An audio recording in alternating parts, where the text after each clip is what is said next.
kita menghayati pernafasan anu larsub eta dilinggihkeun. Tanpa ngalinggihkeun itu sebenarnya sudah ngancik ka diri urang, ngancik di mana-mana. Tapi dengan ngalinggihkeun kita dibawa untuk menyadari bahwa yang tiada tersebut masuk ke dalam diri kita. Jadi kalau misalnya digambarkan seperti apa? Masnya pernah berdiri di tepi jurang atau di pinggir tebing gitu ya? Atau kita naik satu struktur di situ ada papan untuk lompat masuk kolam renang. Nah sensasi itu sebenarnya, sensasi ketiadaan tuh, loh kok nggak ada gitu. Ketika kita nggak bisa berpijak lagi, kita duduk di sini, saya duduk di sini dengan badan yang tertampung di kursi. Mata itu juga menggenggam istilahnya pada keberadaan di sekitar kita bahwa ini tuh aman. Nah kalau ini misalnya nggak ada semua, ini kita nggak bisa pegang. Badan kita tuh kehilangan keseimbangan. Dan sensasi itulah yang kemudian yang pernah saya rasakan, yang salah satu yang paling dahsyat adalah kekosongan itu besar dan gelap. Dan yang bikin takut, kita nggak tahu apa-apa di situ.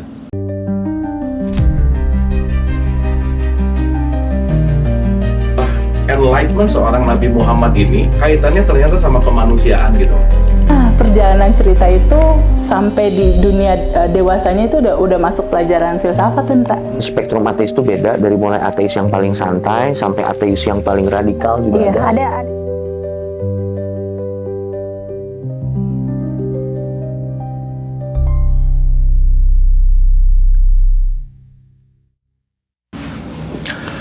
Kang Miing, terima kasih udah menyempatkan waktu hadir di Ngaji Rasul. Sahabat semua, Kang Miing ini adalah adik kandung dari Panji Sakti gitu ya. Jadi yang pertama Panji juga, yang kedua Puji ya. Puji. Yang ketiga Panji juga. Beda belakangnya doang. Iya, beda belakangnya doang gitu. Kita tahu ya, Panji Sakti lagu-lagunya sangat menyentuh, sangat spiritualis, sangat makrifat begitu ya. Dan mungkin nanti di acara-acara offline Ngaji Rasul kita bisa undang beliau gitu. Nah, Kang Miing datang ke sini dengan pakaian ala gangster gitu. Tentu udah ada cerita di balik itu yang kemudian nanti akan coba kita elaborasi ya teman-teman semuanya. Tapi yang lebih dalam nanti kita akan mungkin memperdalam lagi soal ini. Banyak orang itu kan mengejar ide, tetapi sedikit yang tahu bahwa ide itu justru datang muncul pada saat kita mulai berhenti untuk mengejar gitu kan. Nah, nanti di dalam tradisi Sunda gitu kan ada meditasi Sunda atau manekung yang itu juga didalami oleh Kang Miing. Nanti coba mungkin itu juga akan kita ulas gitu Kang, supaya ini menjadi referensi buat sahabat-sahabat semua di Ngaji Rasul. Tapi mungkin saya akan mulainya dari rompi itu, dari pakaian ini gitu. Kenapa sih kemudian masuk ke dunia gangster yang kita tahu di sana banyak yang raja tega, membunuh orang tuh jadi kayak pride tersendiri gitu. Nah, bagaimana Kang Miing bisa cerita dari situ dulu? Baik, sebelumnya izinkan saya mendaraskan redaksi Mipit Amit. Pun sapun amit ampunnya para luhur. Mul kukus mulun kamanggung. Kamanggung nada papayung. Kapupun celak agung pamunjung. Anu agung sang rumuhun. Yang guru agung pangruhum. Anu nunggal di kalanggengan. Anu langgeng di nanunggalna. Kadewatan nada suka kapuhaci nada suci. Kuring rek diajar ngidungnya ngidung cerita pantun. Ngaudang cerita wayang. Nyelokakeun nyucruk laku nurahayu. Mapai lampah nu baheula.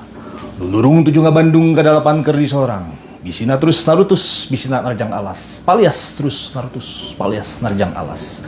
Dapuguh galur ing tutur ngembat papatan carita. Di mana bipasinin temen di pecaretan tetep mah di kahyangan. Tandian ke cupu manik astagina. Di wadan saratangan di turban kumadepun ditenden di jalan gede. Dibuka kuno ngaul liwat kuno weruh dijaksana ku terang. Dina hatena, rancage dina hatena. Dibuka pating haleung nu menta dipanglakonkeun. Ahung. Cekap. Rayu sagung dumadi. Jadi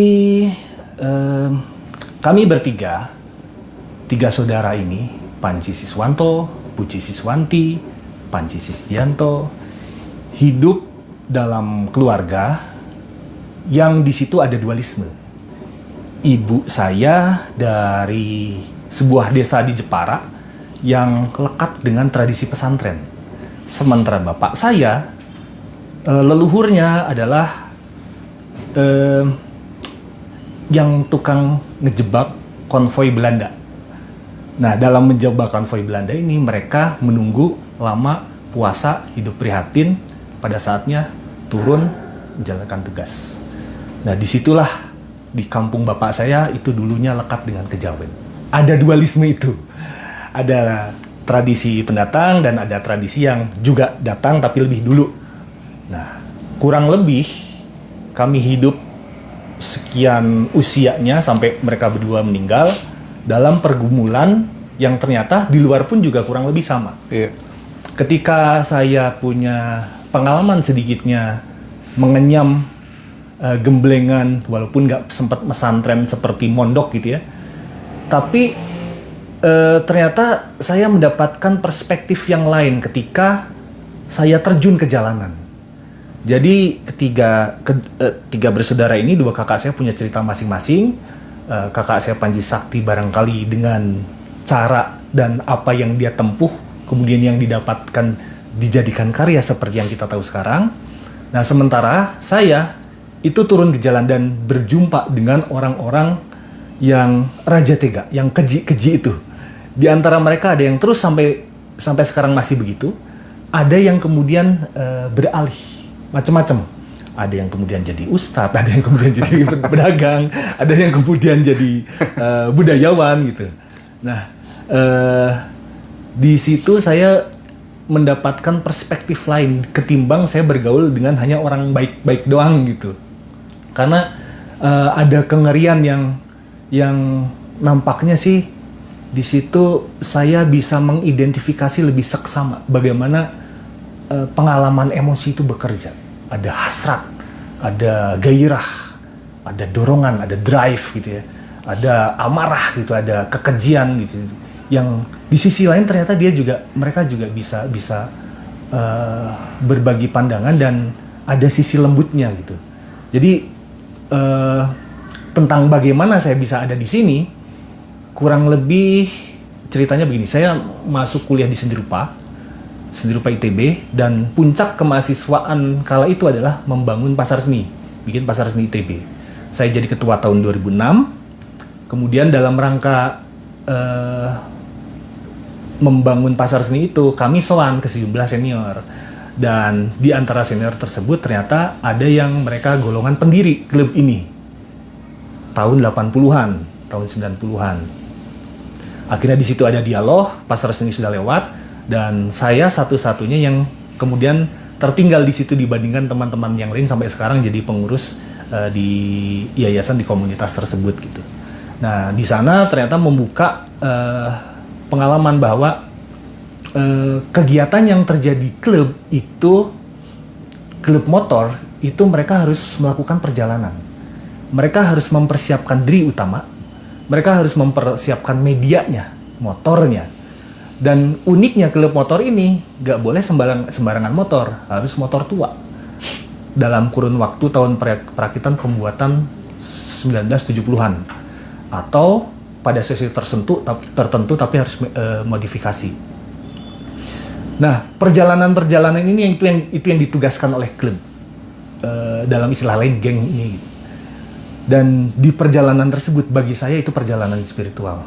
Jadi merupakan satu simulasi pahit getirnya, jatuhnya, susahnya, mogoknya motor gitu ya. Kemudian tidak ada yang menolong di tengah hutan dan seterusnya, ada banyak sekali cerita yang di situ justru saya mendapatkan gemblengan. Alih-alih berdiam diri di satu tempat dan menghafal atau merapalkan satu bebunyian gitu yang akhirnya malah kita tidak terasah untuk kemudian bagaimana mengenali diri lebih jauh gitu. Kurang lebih begitu. Oke. Ini sesuatu hal yang seru gitu ya, bisa berkumpul dengan orang-orang yang raja tega gitu ya Kang ya, kira-kira ya. Iya. Tapi pada saat kemudian Kang Miing berada pada circle mereka gitu, Ya. pelajaran terbesarnya apa sih? Artinya gini, kan selama ini kita itu umum kan, orang baik berkumpul dengan orang-orang yang baik gitu ya, tapi justru Kang Miing memilih melawan arus gitu kan. Ya. Orang-orang yang raja tega dikumpulin gitu. Pelajaran yang bener-bener bisa diimplementasikan sampai detik ini apa? Kalau saya sederhanakan kurang lebih ada 2. Yang pertama berkaitan dengan kematangan diri pribadi. Yang kedua bagaimana kita memandang kehidupan di luar dari diri kita. Pada aspek sosial dan lingkungan. Oke. Karena dalam perjalanan tersebut kita membawa diri. Dan berada di tempat-tempat yang kita tidak kenal, kita harus bisa membawakan diri juga. Harus bisa beradaptasi, harus bisa ngeblend gitu ya bersama orang-orang untuk akhirnya mendapatkan kemudahan, mendapatkan jalan gitu. Dan seiring waktu sekonyong-konyong dengan itu pula kita melihat realitas di luar seperti apa. Di sana ada ketidakadilan, di sana ada ketimpangan, di sana ada pengerusakan alam gitu, dan seterusnya gitu. Oh gitu ya. Jadi si perjalanan itu seolah-olah orang kayak touring aja mau motoran gitu. Enggak. Iya. Di sana ada banyak sekali babak yang bisa kita baca. Ada sesuatu nilai-nilai sosial juga yang Ya, akhirnya si klub dikerjakan. ini karena melakukan perjalanan dan lihat realita di lapangan, mereka kemudian menghimpun donasi, menghimpun dukungan dan melakukan aktivitas sosial, bakti sosial. Hingga sekarang itu jadi yayasan yang mapan dengan beragam program kegiatannya. Dari menanam pohon, bebersih sampah, kepedulian terhadap anak dan perempuan dan terusnya gitu. Oh gitu ya. Gara-gara melakukan perjalanan. Nah, yang selebihnya yang tadi masuk ke dalam itu ya akhirnya begitu kita melakukan perjalanan, melihat realita, itu menjadi refleksi diri gitu. Kita tuh perjalanan ngapain sih susah gini gitu. Ngejar apa sih dengan motor butut kayak gini, apa sih yang dicari gitu. Tapi justru disitulah kita kemudian bisa menguatkan gitu, mematangkan gitu dengan terpaan-terpaan hal-hal yang itu semua bukan kemudahan. Ya menarik Kang Miing. Ternyata kita bisa langsung belajar kepada realitas gitu ya. Dan kita juga ada sesuatu yang bisa diperjuangkan, diperbuat gitu. Meskipun sebenarnya itu adalah tanggung jawab negara gitu ya. Aku sekarang mau mulai masuk soal manekung ya. Ya. Apa filosofi terdalam dari manekung dalam ajaran khususnya di Sunda, gitu kan? Dan apa yang membuatnya berbeda dari meditasi-meditasi lainnya? Kita kan tahu ya ada Buddha, ada Hindu punya konsep meditasi sendiri-sendiri gitu, dan tentu Kang Miing juga pasti sudah mulai menyelami semuanya gitu. Nah, yang berbeda dari manekung Sunda itu apa dan kaitannya sama ide bagaimana? Sebelum lebih jauh ke sana, kita ambil anggapan awam, orang umum. Melihat meditasi, mendengar meditasi itu hanya duduk diam, bersila, memejamkan mata, lalu sudah gitu ya. Tapi sebenarnya ketika saya melakukan penelitian di seni rupa ITB S2 itu, saya coba menjabarkan meditasi itu apa sih? Dari banyak tradisi, terutama dari kebudayaan, dari Hindu atau Siwa gitu dan yang lain gitu. Kurang lebih itu retret. Jadi kita mengambil jarak dulu dari realitas. Nah, ketika sudah mengambil jarak dengan ruang dan waktu dan sikap-sikap tertentu, di situ ada banyak detail dari meditasi. Meditasi itu juga saya curiganya ini tuh berasal dari kata madya, medi gitu ya, mediocre gitu atau medium gitu. Kemudian ditranslasi oleh bahasa Inggris jadi meditation dan di bahasa Indonesia kan jadi meditasi gitu. Tapi secara prinsip kita ambil jarak untuk berada di tengah-tengah dulu. Nah, di tengah-tengah ini ngapain? Di situ ada banyak. Ada meditasi kasih sayang, ada meditasi fokus, ada meditasi ngariksa diri, ada manekung itu tadi. Terus ada banyak yang lain dengan banyak peristilahnya. Nah kemudian di meditasi Sunda ini, diajar Pikuku Sunda, kita mengenal yang namanya manekung. Manekung ini pada prinsipnya adalah kurang lebih seperti yang dijelaskan barusan, tapi dengan penjabaran lebih lanjut, yakni kita ditempatkan kepada mana, ke siapa gitu. ke dalam diri. Melalui teknisnya, kita menghayati pernafasan, anular sub eta dilinggihkeun.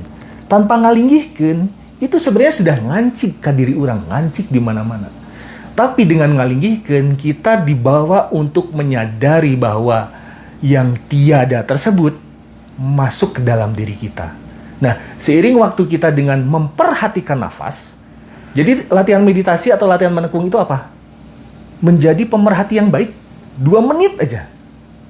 2 menit juga susah. Untuk kita hanya memperhatikan yang keluar dan yang masuk. Nah, penjabaran lebih lanjutnya gimana? Jadi harus diantar melalui semacam storytelling atau cerita. Bahwasanya anggap yang masuk itu adalah tamu yang datang dari jauh, yang lama tak berjumpa. Dia hadir, silahkan bukakan pintu, persilahkan duduk, jamukan sajian. Ketika dia mau pulang, antarkan sampai depan pintu, antarkan sampai gerbang, antarkan sampai pinggir jalan, antarkan sampai ikut kendaraan, antarkan sampai rumahnya kembali. Dan itu terjadi bolak-balik terus. Dan iringi dengan rasa hormat yang tinggi sekali. Seiring dengan itu, nanti akan mengalami satu proses meditatif atau sensasi meditatif, di mana kita kemudian merasa yang hadir itu memang betulan tamu agung gitu, karena yang disebut nafas itu yang kita tarik itu bukan sekedar oksigen atau entitas partikel dalam gas, tapi sejatinya adalah ketiadaan itu. Nah, sensasinya macam-macam. Yang di penelitian saya ketika saya wawancara mereka para narasumber termasuk saya sendiri, mereka merasakan sensasi kekosongan. Dan kekosongan ini tuh bukan dalam arti yang negatif, ngelamun, merenung, menyesal gitu, bukan.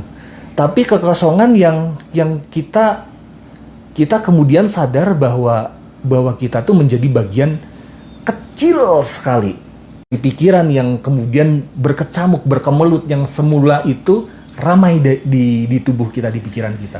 Itu semua mereda. Nah, dalam sensasi ini kita terhubung melalui pintu itu, pintu pernafasan ini.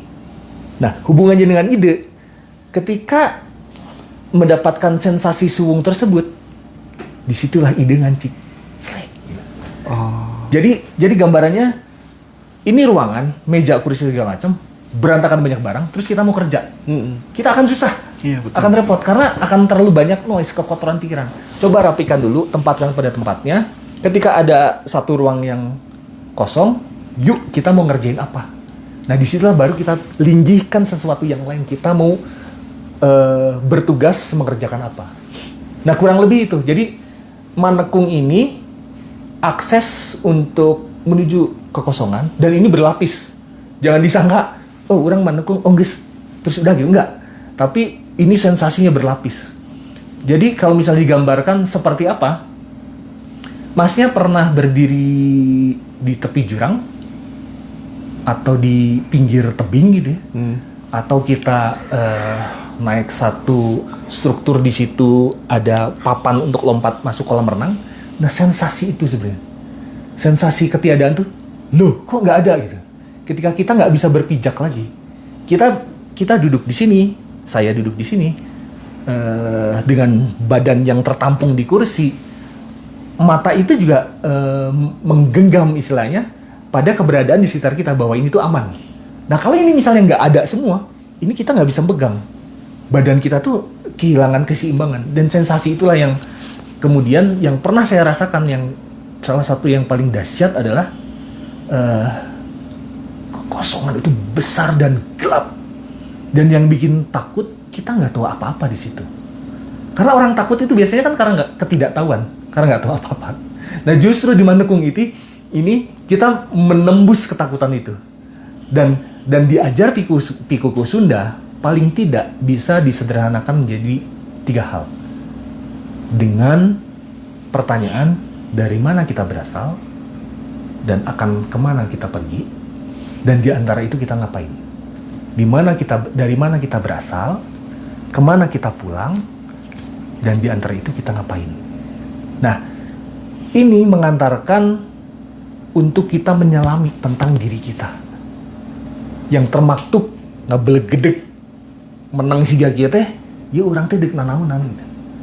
Ketika kita sedikitnya sadar tentang apa peran kita, nah di mana kun itu ayo linggihkeun di dinya. Prinsipnya kayak gitu. Ini yang barangkali mungkin penjelasannya beda dengan para praktisi yang lainnya mungkin ya. Nah di sini itu yang kemudian kita mendudukkan sesuatu yang lain di tengah kekosongan tersebut, itu kita masuk pernafasan. Bisa dibilang kalau istilahnya pranayama, atau dalam ajar pikir Sunda disebutnya Bayu Sabda Hedap. Oke. Mungkin ini penjelasan saya coba secara umum struktural, tapi dalam menjelaskan tersebut ada potongan-potongan yang seharusnya perlu penjelasan lebih lanjut. Oke, Kang. Nanti kita perdalam lagi. Baik. Tapi yang jelas fokusnya adalah bagaimana kemudian kita menyadari nafas, ya kan? Dan sudah banyak teman-teman yang membuktikan ya dengan menyadari nafas tuh minimal kan kita benar-benar hadir gitu antara tubuh, antara pikiran gitu kan, hadir tidak kemana-mana gitu.